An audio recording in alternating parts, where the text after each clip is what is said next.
Hi, BBC family. I'm recording this as a test of our ability to film and post videos online to get ready for this Sunday when Pastor Keith's sermon will be posted. I'm also wanting to take the opportunity to encourage you a little bit, and maybe that'll answer some of your questions. Who would have guessed that we'd be here? Whether you agree with the media's coverage of it or how our government's handling it, it's a crazy world we're living in. Those of us that are sports fans, man, we lost March Madness.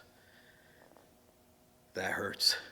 I personally had tickets for the Big Ten tournament and was super excited about watching. But I hurt more for the family members who won't get to watch their loved ones the last games, or the kids whose careers have been cut short by this virus. Crazy.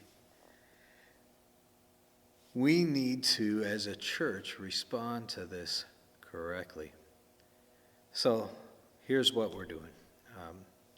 The governor has requested that any large gatherings of persons, more than 250, not meet. Our normal Sunday morning service is more than 250, so that includes us. And to honor our governor, we will not be meeting this Sunday, March 15th. We will be meeting with the deacons over the weekend to discuss how we're going to handle groups that are smaller than 250 and just how to go from here. We'll also continue to evaluate where we are and what's going on in our society so that we can react accordingly in the future. And we'll make sure we communicate all of those things with you. So make sure you've downloaded the app or you've emailed our office your email address so we can communicate with you that way, and we also will communicate through Facebook.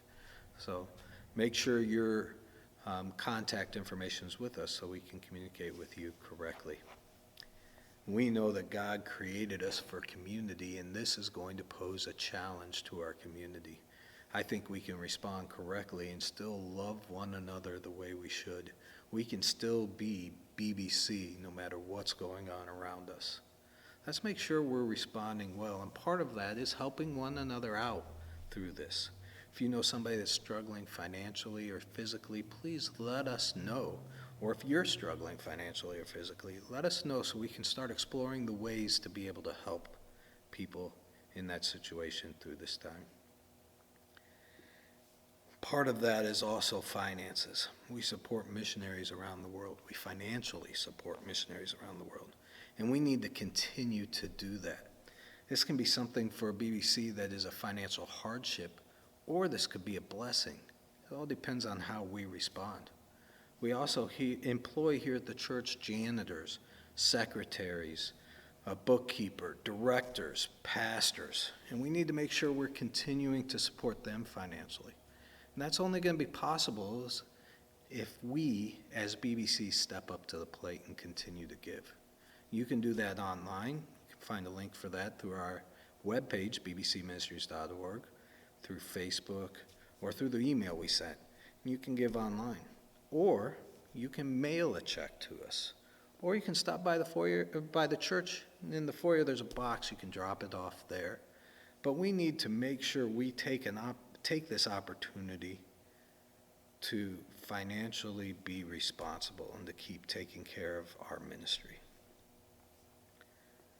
I also want to share with you a little bit about what I think the Bible says about all of this and how we should be as a community and how we should love one another.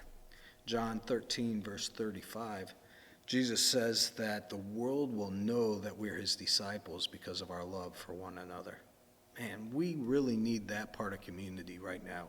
We need to make sure we're loving one another and that the world sees that. Galatians 6, 9, and 10 tells us that we need to look for opportunities to do good for all people, especially those belonging to the household of believers, but to all people. We need to love and serve our community through this as well. It's a great opportunity for us to show the love of Christ. In 1 Peter chapter 3, verse 15, we're told to always be ready to give a defense for the hope that is in us. We need to show hope, But then we need to take opportunities to tell others about Christ through all this.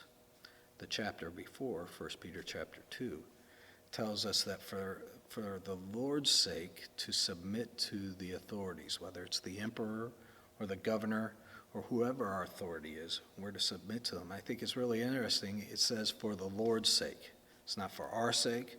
It's not for our government's sake. For the Lord's sake, we're supposed to submit to authorities. So that's what we're trying to do here at Bible Baptist Church by not meeting this Sunday, March 15th. And let's make sure we're showing the community that we honor God by respecting our authority. I'm going to miss seeing you this Sunday. I'm sitting here looking at the empty pews while I talk to you. It's going to be rough not being able to worship collectively together. But we're going to make the best of this, and we're going to do it online, and hopefully we'll be all together here again soon.